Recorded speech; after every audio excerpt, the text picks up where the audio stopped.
Charles Spurgeon, o príncipe dos pregadores. Imagine Londres no século XIX.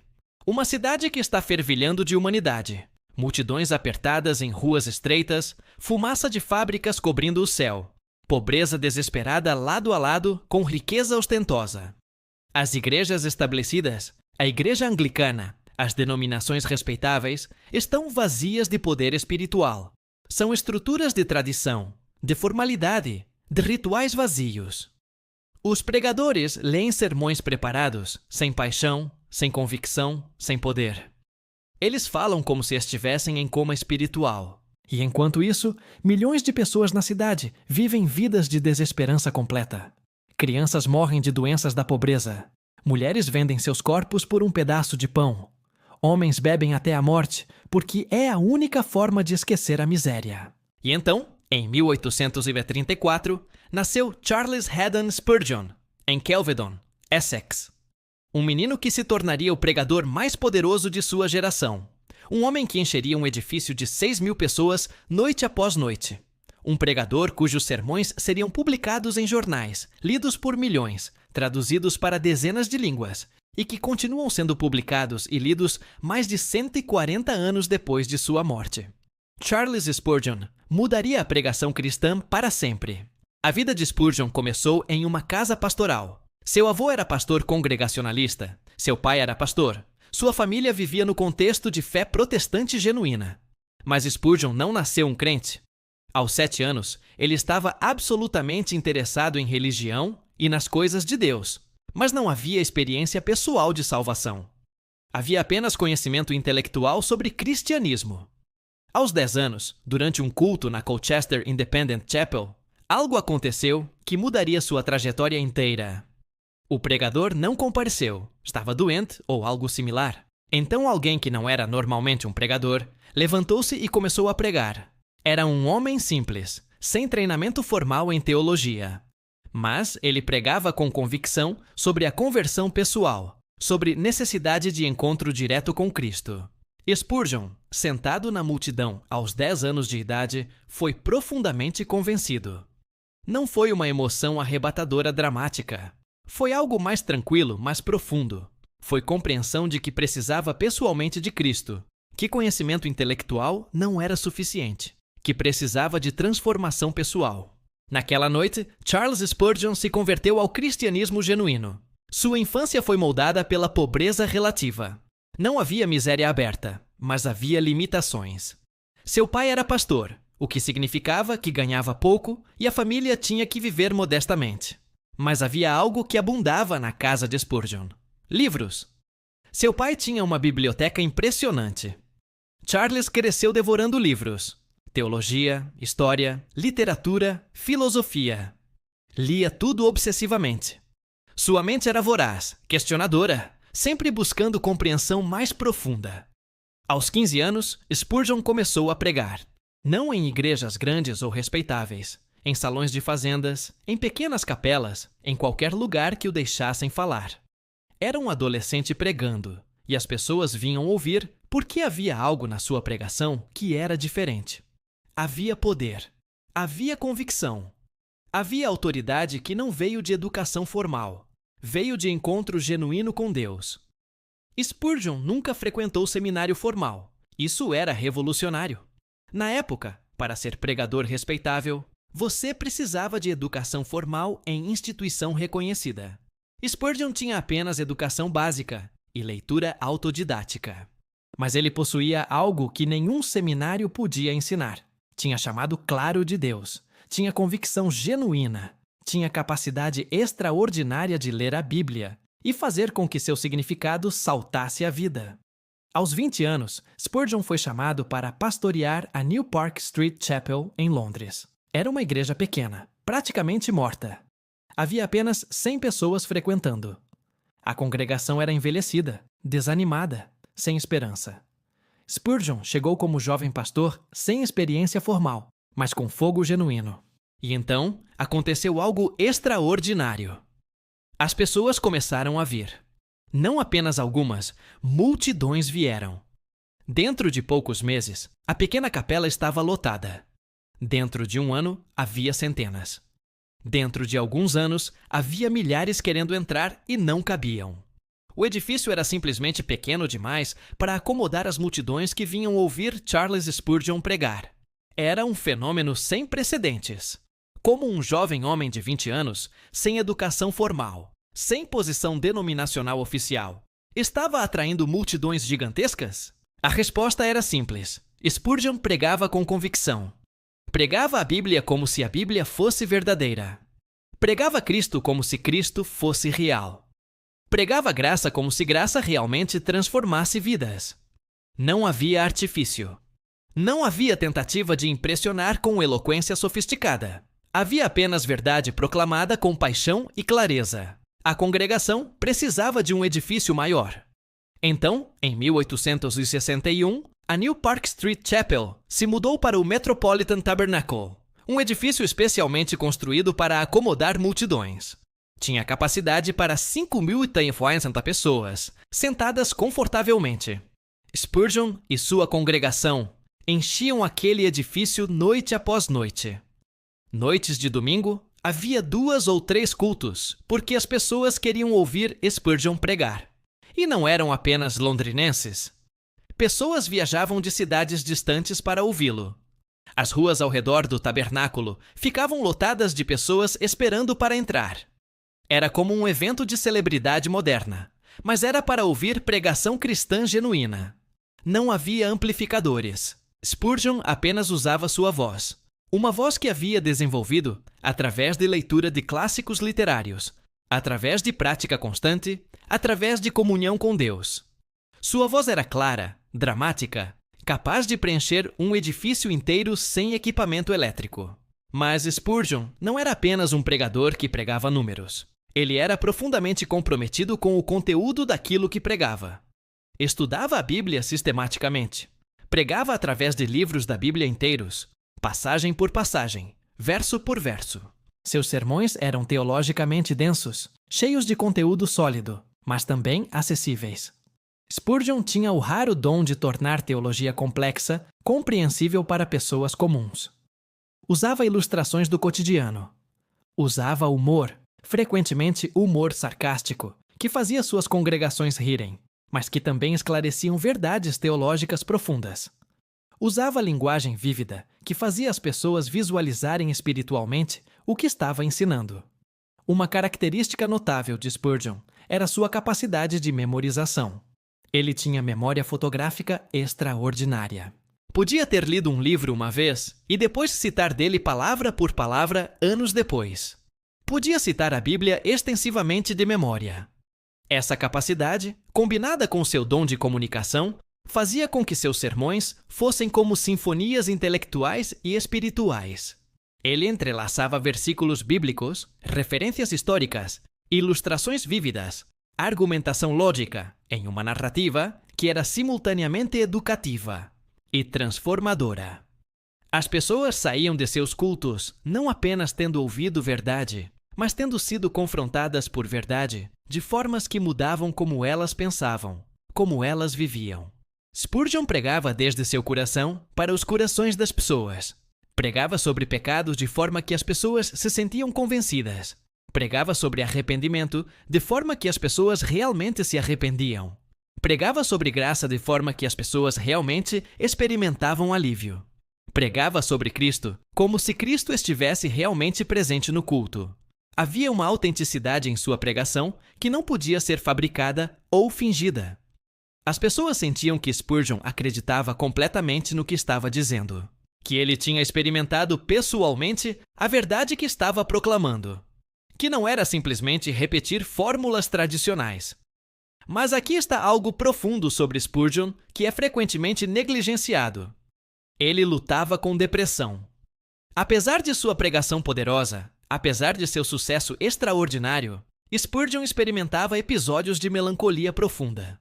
Havia períodos quando se sentia completamente desanimado, quando questionava seu próprio chamado, quando duvidava se sua pregação estava realmente fazendo diferença. Escreveria sobre isso com honestidade crua em seus diários e em seus escritos. Isso o tornava humano, vulnerável, real. Não era um super-homem. Era um homem frágil que experimentava depressão genuína, mas continuava servindo apesar disso. Essa vulnerabilidade, paradoxalmente, o tornava mais efetivo como pregador, porque as pessoas podiam se relacionar com sua humanidade. Spurgeon escreveu mais de qualquer outro pregador que tenha vivido.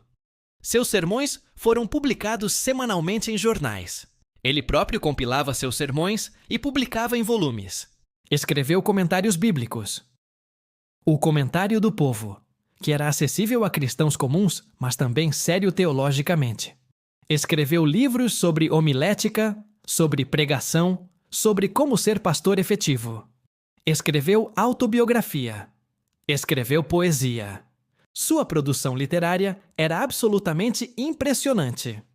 Se você contar todos os seus escritos publicados, seria aproximadamente 50 milhões de palavras. Pense nisso, 50 milhões de palavras publicadas por um homem que viveu apenas 57 anos. Spurgeon não dormia muito, acordava cedo. Passava horas em estudos e escrita. Seu lema era: um pregador que não lê muito nunca escreverá muita coisa que valha a pena ler. Spurgeon também foi um inovador na educação ministerial. Porque não teve educação formal e porque acreditava que você não precisava de educação formal para ser pregador genuíno, criou o Pastor's College. Não um seminário tradicional, mas uma escola onde treinava pregadores. Não era sobre dados teóricos abstratos, era sobre treinamento prático na pregação. Pastores em treinamento aprendiam através de fazer, através de praticar pregação sob orientação. Spurgeon treinaria pessoalmente muitos desses pregadores. Centenas de homens foram treinados em seu colégio e saíram para plantar igrejas, para pregar o evangelho. Era um modelo de formação ministerial que era revolucionário para a época. Spurgeon também foi um homem de ação social. Não apenas pregava, organizava ação tangível para ajudar pobres. Criou um órgão de distribuição de alimento. Criou um orfanato que cuidava de crianças abandonadas. Criou um asilo para idosos pobres. Criava escolas. Criava instituições de assistência social. Sua pregação sobre justiça não era apenas teórica. Era encarnada em ação concreta. Spurgeon entendia que se você pregava Cristo para pessoas que estavam morrendo de fome, você também precisava alimentá-los. A graça do Evangelho precisava ser tangível, encarnada, prática. Spurgeon também foi profundamente preocupado com questões de justiça. Em uma era quando a escravidão ainda era defendida por alguns cristãos, Spurgeon era abolicionista firme. Falou contra isso consistentemente. Falou contra a exploração de trabalhadores. Falou contra condições brutais das fábricas. Sua fé não era privatizada, mística, desconectada das realidades sociais do mundo. Era a fé que se preocupava com justiça, com dignidade, com direitos humanos. Nesse sentido, ele seguia a tradição de Wesley e integrava evangelismo pessoal com transformação social. Spurgeon casou-se com Susie Thompson em 1856. Ela se tornou parceira extraordinária em seu ministério. Susie era educada, inteligente, parceira espiritual genuína. Tiveram 2 filhos juntos, ambos dos quais se tornaram pastores. Sua vida de casamento não era perfeita. Havia tensões, mas era compromisso genuíno. Susie apoiava o ministério de Charles de formas notáveis. Depois que Charles morreu, Susie continuaria vivendo, devotada a preservar seu legado, organizando seus escritos, compartilhando sua história. Spurgeon experimentou dificuldades de saúde significativas. Sofria de gota, um tipo de artrite que causa dor severa. Essa dor às vezes era incapacitante, mas continuava pregando através da dor. Frequentemente pregava enquanto experimentava sofrimento físico genuíno. Essa perseverança, apesar da dor, o tornava símbolo de fidelidade. Mostrava que o chamado de Deus era maior do que conforto pessoal. Um episódio notável na vida de Spurgeon foi quando o Metropolitan Tabernáculo enfrentou um colapso parcial durante um culto. Havia muitas pessoas no edifício e a estrutura foi sobrecarga. Houve pânico. Pessoas foram feridas, algumas mortalmente. Spurgeon foi profundamente impactado por isso. Questionou se havia feito algo errado, mas em vez de abandonar seu ministério, continuou. E a congregação continuou. Aprendeu lições sobre responsabilidade, sobre limitações humanas, mas não permitiu que o incidente desvie-o de seu chamado. Spurgeon era também profundamente lido em história da igreja. Entendia que havia continuidade entre ele e reformadores anteriores, entre ele e Lutero, entre ele e apóstolos primitivos. Mas não era meramente tradição, era convicção própria, enraizada em encontro pessoal com Deus. Spurgeon era conservador teologicamente, acreditava em inerrância bíblica, em expiação substitutória, em conversão pessoal necessária.